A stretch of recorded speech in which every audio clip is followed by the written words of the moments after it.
Hello friends, good morning सभी को। आज के इस एपिसोड में फिर आज के इस लेक्चर में हम लोग अक्षांश के बारे में पूरी डिटेल कोशिश करेंगे पढ़ने के लिए कि अक्षांश क्या है, इसको क्यों पृथ्वी पर जो है कि खींचा गया है, और इसके साथ ही हम लोग जो कुछ महत्वपूर्ण अक्षांश है जैसे कि हो गया हमारा कर्क रेखा, मकर रेखा, फिर विषुवत वृत्त या फिर भूमध्य रेखा, और जिससे उत्तर ध्रुव वृत्त होता है, दक्षिण ध्रुव वृत्त होता है। तो इन सभी चीज़ों पर आज हम लोग कोशिश करेंगे डिटेल डिस्कशन करने के। तो चलिए बिना समय गवाए हम लोग शुरू करते हैं।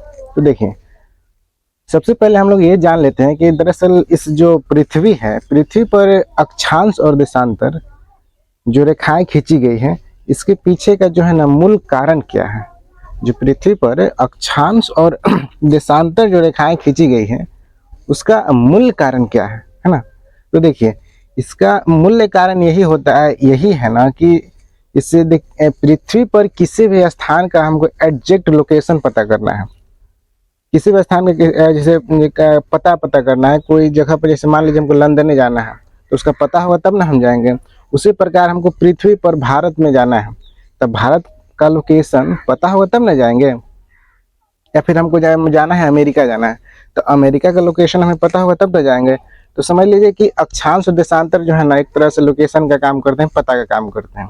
लेकिन इसमें जो देशांतर है, देशांतर का जो एक और काम है, मुख्य काम है, और मुख्य काम ये है कि वो समय को बताता है ना। वो समय को बताता है पूरे जो है कि पृथ्वी का जो टाइम है, वो टाइम देशांतर के अनुसार चलता है, और अक्षांश और देशांतर मिल करके किसी भी स्थिति का पता लगाते हैं। ठीक, तो अब आइए आज के वीडियो में हम जो अक्षांश पर डिस्कशन करने वाले हैं, उस डिस्कशन को शुरू करते हैं। तो देखिए, सबसे पहले अक्षांश।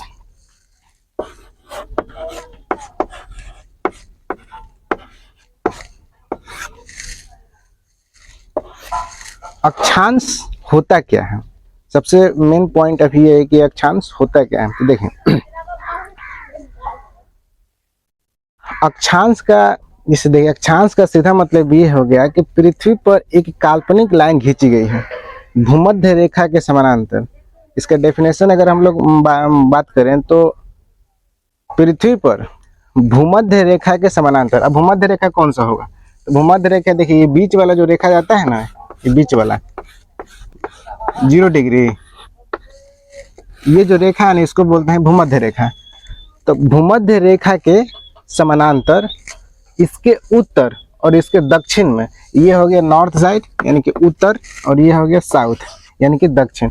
यानी कि इसके उत्तर में और इसके दक्षिण में इसी के समानांतर यानी कि भूमध्य रेखा के समानांतर जो लाइन, जो वृत्त खींचा गया है, जो वृत्त, ध्यान रहे लाइन नहीं वृत्त, एक संपूर्ण रेखा है, वृत्त खींचा गया है, उसी वृत्त को क्या बोलते हैं, अक्षांश बोलते हैं।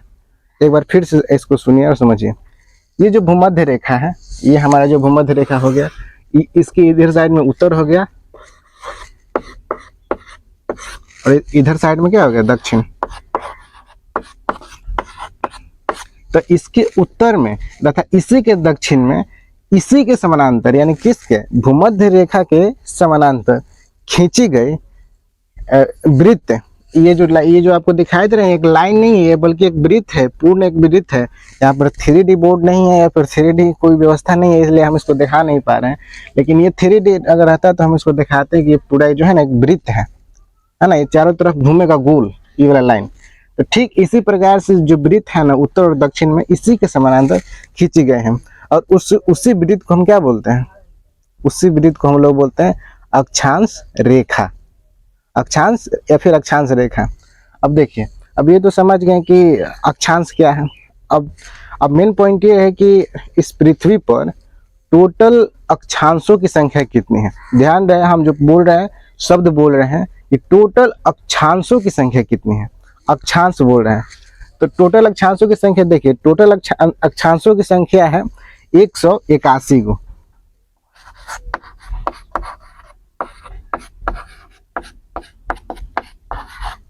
टोटल कितना है, 181 अक्षांश है। कैसे, अब इसको देखें हम लोग गिनते हैं तो ये देखते हैं कैसे। एगो तो हमारा मुख्य है 0 डिग्री 0 अंश अक्षांश, अंश यानी कि डिग्री, तो सबसे एक जो मेरा अहम अक्षांश है वो तो 0 डिग्री हो गया। और इस अक्षांश को क्या बोलते हैं हम लोग, इसको भूमध्य रेखा बोलिए,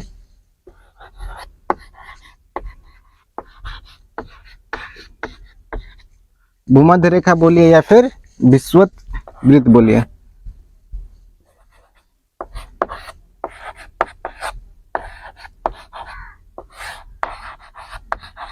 इसको भूमध्य रेखा बोलिए या फिर विषुवत वृत्त बोलिए, दोनों बात सेम है।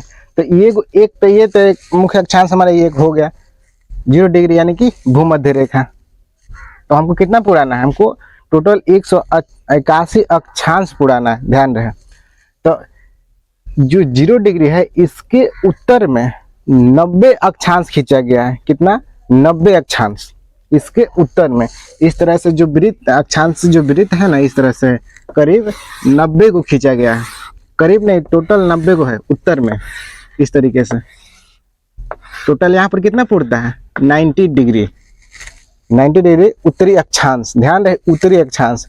इसके भूमध्य रेखा के उत्तर में कितना है 90 डिग्री, 90 को अक्षांश है, टोटल 90 अक्षांश है। और इसके उत्तर में स्थित जो भी अक्षांश है, भूमध्य रेखा के जो भी उत्तर में स्थित अक्षांश है, उसको उत्तरी गोलार्ध में के अक्षांश बोलते हैं, क्या समझे। और इसके जो भूमध्य रेखा है इसके दक्षिण में भी 90 डिग्री 90 अक्षांश खींचा गया है। कितना, 90 को। इस तरह से करके जो है ना, मध्य रेखा के दक्षिण में टोटल कितने अक्षांश रेखाएं हैं, टोटल इसके भूमध्य रेखा के दक्षिण में 90 और इसके उत्तर में कितना 90। तो देखिए अब काउंट करके देखते हैं कि टोटल अक्षांश रेखाएं कितनी हो गई हैं। इसके उत्तर में कितना हुआ 90, 90 को उत्तर में अक्षांश हुआ भूमध्य रेखा के उत्तर में, और भूमध्य रेखा के नीचे में क्या हुआ 90 को। और एक जो इम्पोर्टेंट अक्षांश है जिसका नाम है 0 डिग्री यानी कि भूमध्य रेखा, क्या समझे। तो ये एक अक्षांश हो गया। टोटल हमारा कितना हो गया 90 90 180 81, टोटल अक्षांश 181।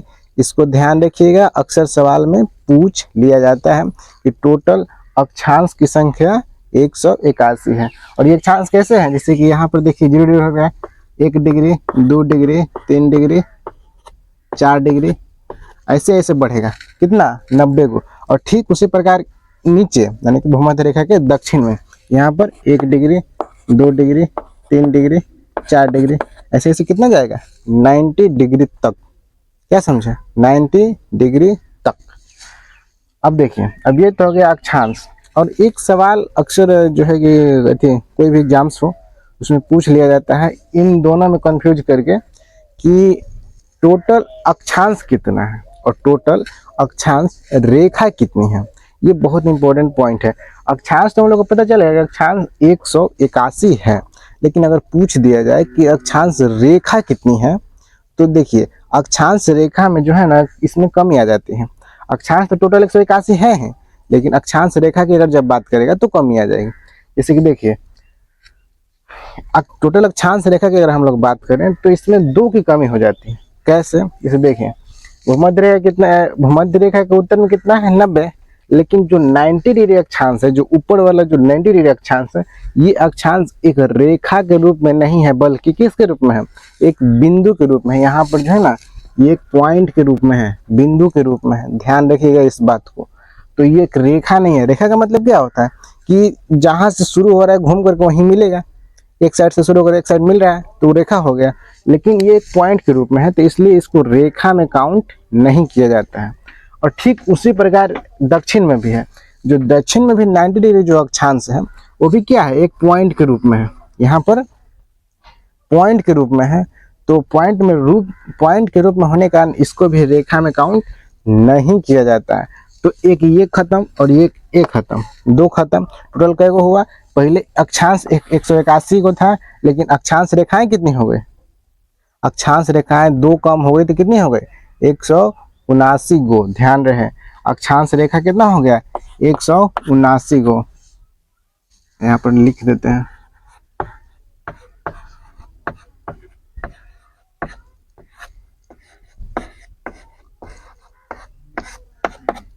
वन 179 क्लियर हो गया होगा यहाँ तक। चलिए अब टोटल हमको लग रहा है कि अक्षांश और अक्षांश रेखाएं क्लियर हो गई हैं। अब हम लोग आगे बढ़ते हैं और समझते हैं कुछ जो पृथ्वी पर जो कुछ महत्वपूर्ण अक्षांश खींची गए हैं, जिसके ऊपर हम लोग अक्सर बात करबे करेंगे। जो महत्वपूर्ण है उनको जान लेते हैं कि महत्वपूर्ण अक्षांश कौन कौन से हैं। एक तो हमारा सबसे मुख्य और महत्वपूर्ण अक्षांश यही है, भूमध्य रेखा, यानी कि 0 डिग्री। कहाँ है भूमध्य रेखा? 0 डिग्री अंश अक्षांश पर। अंश का मतलब डिग्री होता है, तो जो भूमध्य रेखा है 0 डिग्री अंश अक्षांश पर है। यहाँ पर जो बीच में है ये कौन सा रेखा हो गया? ये हमारा हो गया भूमध्य रेखा। कितना डिग्री? 0 डिग्री अक्षांश, 0 डिग्री अक्षांश पर है। इसका नाम क्या है? भूमध्य रेखा।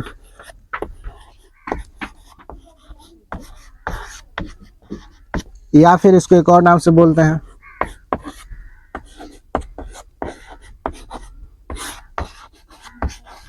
विषुवत वृत्त। तो ये एक मेरा मेन पॉइंट हो गया, मेन अक्षांश हो गया 0 डिग्री यानी कि भूमध्य रेखा। अब देखिए ये जो भूमध्य रेखा है ना, पृथ्वी को क्या करता है ना कि पृथ्वी यानी कि ग्लोब को 2 बराबर भागों में बांट देता है। कितने बराबर भागों में? 2 बराबर भागों में बांट देता है। एक बराबर भाग जो नॉर्थ साइड है यानी कि जो उत्तर साइड में है, ये एक उत्तरी गोलार्ध है। गोलार्ध का मतलब क्या होता है? गोला का आधा यानी गोलार्ध। तो भूमध्य रेखा के उत्तर में एक गोलार्ध हो गया, उत्तरी गोलार्ध इसका नाम है। इसका नाम क्या है? उत्तरी गोलार्ध। और इसके दक्षिण में एक है, इसका नाम क्या हुआ? ये साउथ है यहाँ पर नीचे, तो इसका नाम क्या होगा? दक्षिणी गोलार्ध। तो भूमध्य रेखा क्या करता है? ग्लोब को 2 बराबर भागों में बांटता है। एक भाग का नाम उत्तरी गोलार्ध और दूसरा भाग का नाम दक्षिणी गोलार्ध। चलिए देखें, अब बात करते हैं थोड़ा उत्तर गोलार्ध में कौन कौन महत्वपूर्ण अक्षांश है। चलिए, दक्षिण से भी मतलब हम लोग नहीं रखते हैं, दक्षिण में क्या है, उत्तर में बात करते हैं। तो देखिए उत्तर में सबसे एक महत्वपूर्ण अक्षांश है जिसके बारे में अक्सर आप लोग जानते भी होंगे या फिर रिपीट कितना बार हो चुका है, जिसका नाम है कर्क रेखा। कर्क रेखा कहाँ है? तो कर्क रेखा देखिए कुछ यहाँ पर होगा, यानी कि 23.5 डिग्री पर। 23.5 डिग्री पर कौन है? कर्क रेखा। 23.5 डिग्री। अब देखिए 23.5 डिग्री पर, अब ध्यान रहे कि ये 23.5 डिग्री लिखना गलत है तो 23.5 डिग्री पर ही, लेकिन सिर्फ 23.5 डिग्री लिखना बिल्कुल गलत है। क्योंकि जब तक ले आप उसका डायरेक्शन नहीं देंगे, उसका जो दिशा नहीं देंगे, तब तक ले गलत होगा। तो ये किस साइड में है? वो नॉर्थ की साउथ? तो नॉर्थ साइड में है, तो कौन सा दिशा लेगा? नॉर्थ। इसका नाम क्या है? तो कर्क रेखा। यहाँ पर देखिए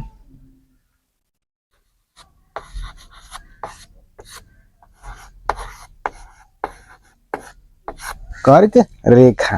अब चलिए, तो ये तो हमारा हो गया एक महत्वपूर्ण अक्षांश जिसका नाम क्या है? कर्क रेखा। कितना डिग्री पर? 23.5 डिग्री पर। अब देखिए अभी उत्तर में ही बात करते हैं। उत्तर में एक और महत्वपूर्ण अक्षांश है जिसका नाम है उत्तर ध्रुव वृत्त। यहाँ पर एक वृत्त है, वृत्त इसे, ये भी तो एक वृत्त है, लेकिन यहाँ पर एक महत्वपूर्ण अक्षांश दिया गया है। इस अक्षांश का नाम क्या है? उत्तर ध्रुव वृत्त।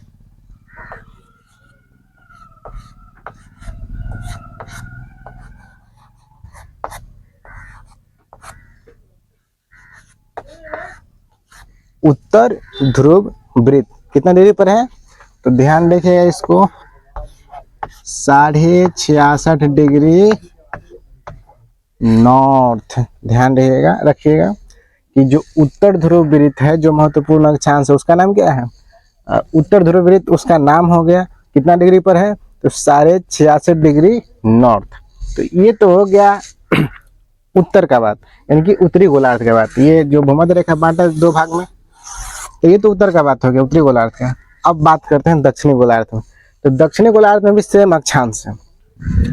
एक अक्षांश यहाँ पर हो गया हमारा कितना डिग्री पर? तो ये भी होगा कितना डिग्री पर? ये भी होगा हमारा 23.5 डिग्री पर ही। ये भी कितना डिग्री पर है, 23.5 डिग्री। ध्यान रहे दिशा नहीं छोड़ना है। दिशा का नाम, दिशा कौन सा है, साउथ।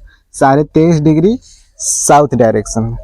कौन, इसका नाम क्या है इस रेखा का, इस रेखा का नाम है मकर रेखा।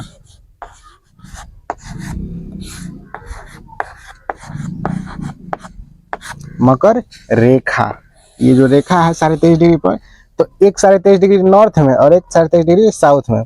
नॉर्थ वाले का नाम कर्क रेखा और साउथ वाले का नाम मकर रेखा।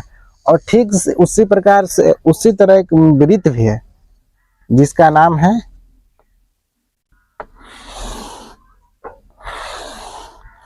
इसका नाम क्या है, दक्षिण ध्रुव वृत्त।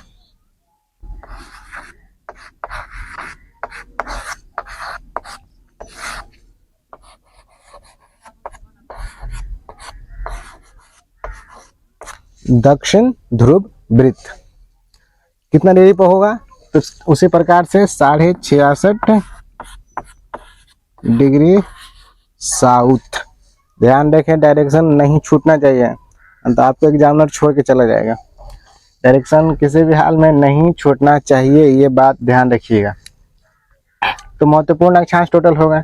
ये सबसे पहले पॉइंट की भूमध्य रेखा क्या करेगा, 2 बराबर भागों में ग्लोब को बांटेगा, उत्तरी गोलार्ध दक्षिणी गोलार्ध।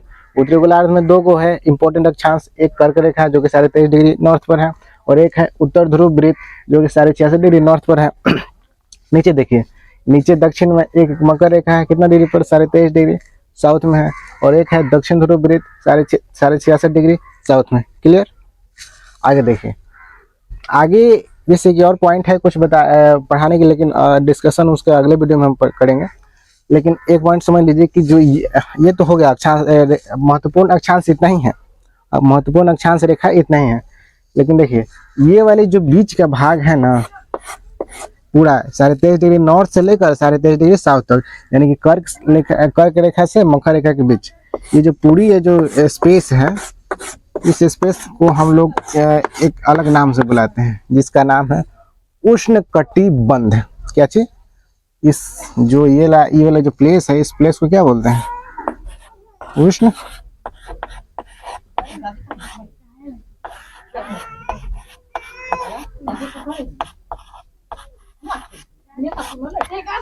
उष्णकटिबंध।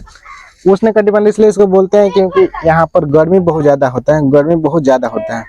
अब इसके बारे में डिटेल हम लोग अगले वीडियो में चर्चा करेंगे कि उष्णकटिबंध क्या है, क्या होता है, और ये 23.5 डिग्री के बीच में ही क्यों है ना।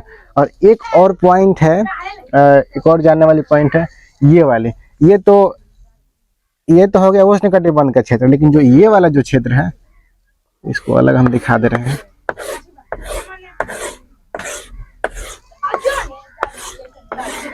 ये वाले जो क्षेत्र है, दोनों तरफ से ध्यान रहे, एक तरफ से नहीं।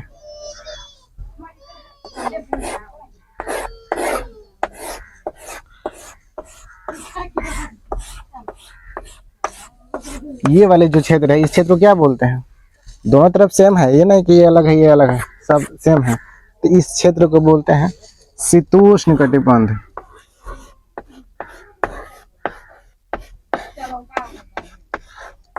शीतोष्ण